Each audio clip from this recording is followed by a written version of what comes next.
হারামজাদা, তুই পুরো 5 লাখ টাকা লোকসান করেছিস আমার। আপনার এত বড় সাহস হলো কিভাবে আমার স্বামীর উপরে হাত তোলার? আর তুলবো না মানে? ওকে জিজ্ঞেস করো। আমার পুরো 5 লাখ টাকা লোকসান করেছে ও, পুরো 5 লাখ টাকা। তাতে কি হয়েছে? এই বাড়ির একমাত্র ছেলেও যদি লোকসান করেও থাকে, নিজের ঘরের টাকা পড়েছে, তাতে অসুবিধা কোথায়? যদি এরকম করে না, আবারও ওকে মারবো, এইভাবে ওকে শাস্তি দেবো। বৌমা, তুমি এদের মাঝখানে কেন কথা বলছো?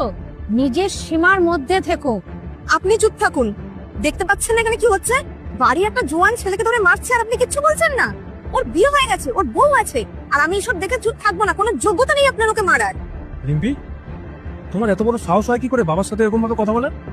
তুমি আমার বাবার যোগ্যতা নিয়ে কথা বলো? বেরো এখান থেকে। তুমি আমার উপরে চিৎকার করছো? আমি তো তোমার সাইড নিয়ে কথা বলছি, আর তুমি সেখানে আমাকেই বলছো তুমি তো চলে যেতে। আমার সাইড নিয়ে কথা বলার তোমার কোনো প্রয়োজন নেই, তুমি যাও এখান থেকে। বাবু, এখানে কি হচ্ছে? কি করছো তোমরা? আরে টাকা রোজগার করতে অনেক কষ্ট করতে হয়, আর তুই তোর বাবার এতগুলো টাকা নষ্ট করে দিলি। বাবা, আই এম রিয়েলি সরি। তুমি যাও না এখান থেকে, দাঁড়িয়ে আছো কেন? যাও। যা ইচ্ছে করো। দেখ বাবু, তোর বউকে নিয়ে সাবধান কর। ও আমাদের যোগ্যতা নিয়ে কথা বলছে, ওর এত বড় সাহস। ঠিক আছে বাবা, তুমি রাগ করো না, আমি ওকে বোঝাচ্ছি। হ্যাঁ বাবু, তুই একটু ওকে বোঝা যে বড়দের সাথে কিভাবে কথা বলতে হয়। মা, তুমি একটু শান্ত হও, আমি বোঝাচ্ছি ওকে। তোমার সাহস কি করে বাবার সাথে এরকম ভাবে কথা বলার? তুমি আমার বাবার যোগ্যতা নিয়ে কথা বলবে? তোমার এত বড় সাহস? আমি এমন কি ভুল করে ফেলেছি? আমি তো তোমার সাইড হয়ে কথা বলছিলাম। এত বড় একটা ছেলের উপরে কে হাত তোলে, আর তুমি কিনা আমার সাথে খারাপ ব্যবহার করছো? আমার তোমার সাইড বা পক্ষর কোনো দরকার নেই।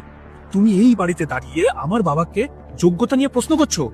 আর তাছাড়া কি হয়ে গেছে? বাবা আমাকে ওরকম ভাবে বলেছে বা মেরেছে তো? মানে আমিও তো আমার বাড়িতে বড় হয়েছি। কোথায়? আমার বাড়িতে তো কখনো কাউকে দেখিনি যে কারোর গায়ে হাত তুলতে। তো তোমার বাড়িতে তুমি কোনোদিনও ছোট থেকে দেখোনি বলে আমার বাড়িতে এসে দেখছো বলে সেটা খারাপ হয়ে গেল? তারা আমার বাবা মা। আজকে আমাকে মারতে পারে, যা খুশি করতে পারে, কালকেও করতে পারে, তাতে তোমার কি?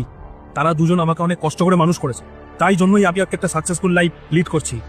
তোমাকে যদি এই বাড়িতে থাকতে হয় তাহলে আমার কথা মতনই চলতে হবে, আর আমার বাবা মাকেও সম্মান করতে হবে। যাও এখনই গিয়ে ক্ষমা চাও।